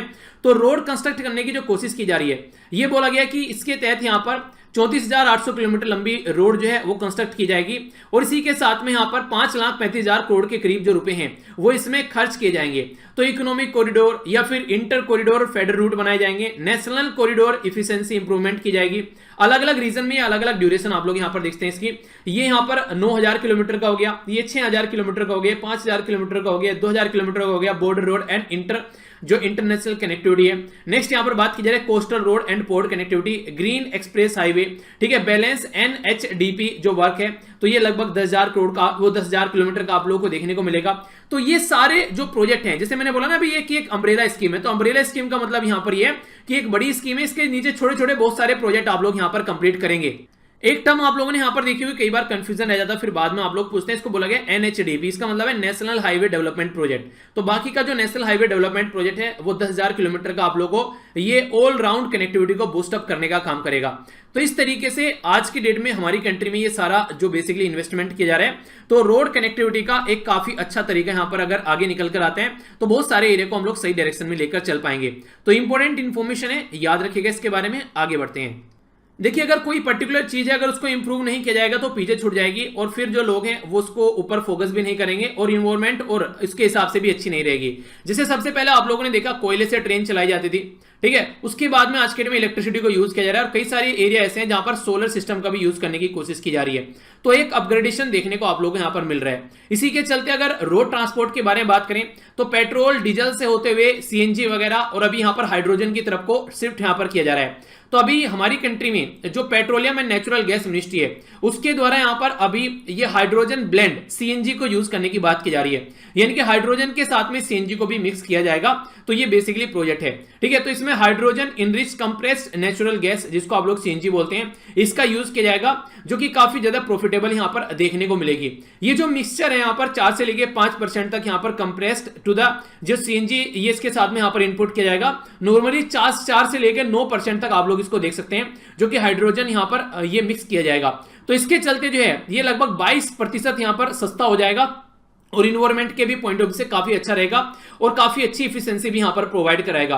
तो हर एक लेवल पर ये कहीं ना कहीं पॉल्यूशन भी आप लोगों को कम प्रोवाइड कराएगा, यानी कहने का मतलब ये कि 70% के करीब जो कार्बन जो है एमिशन है उसको रिड्यूस करेगा, ठीक है। तो इसके चलते यहां पर ये काफी अच्छी बात आप लोग बोल सकते हैं। और नेक्स्ट यहां पर एक तरीके से जो अगर आप लोग इसको यूज करते हैं तो यहां पर सीएनजी की रिक्वायरमेंट कम पड़ेगी, तो इसकी कॉस्ट भी काफी सस्ती यहां पर हो जाएगी।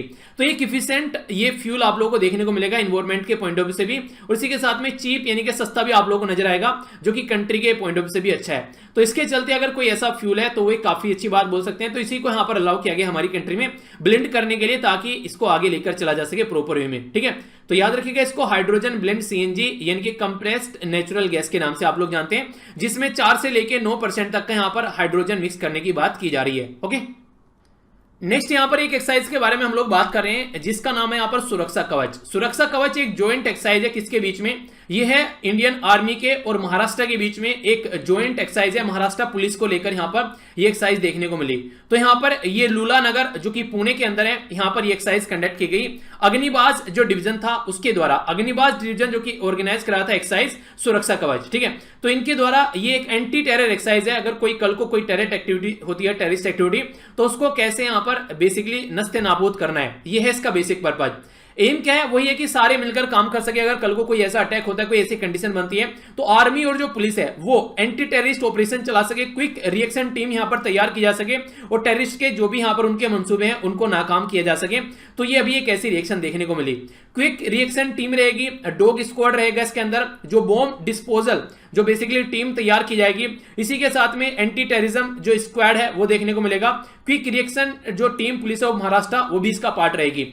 तो ये घुमा फिराकर ना बोला जाए, सीधा सीधा बोला जाए तो अगर कोई अनफॉर्चुनेट कंडीशन बनती है तो उसको खत्म करने के लिए यहां पर ये बेसिकली टीम है, ताकि आगे फ्यूचर में कोई ऐसा अटैक ना देखने को मिले जैसे 2008 में मुंबई में आप लोगों को देखने को मिला था। तो फ्यूचर में कोई ऐसी कंडीशन न बने, तो इस तरीके से ये टीम तैयार की जा रही है, ठीक है।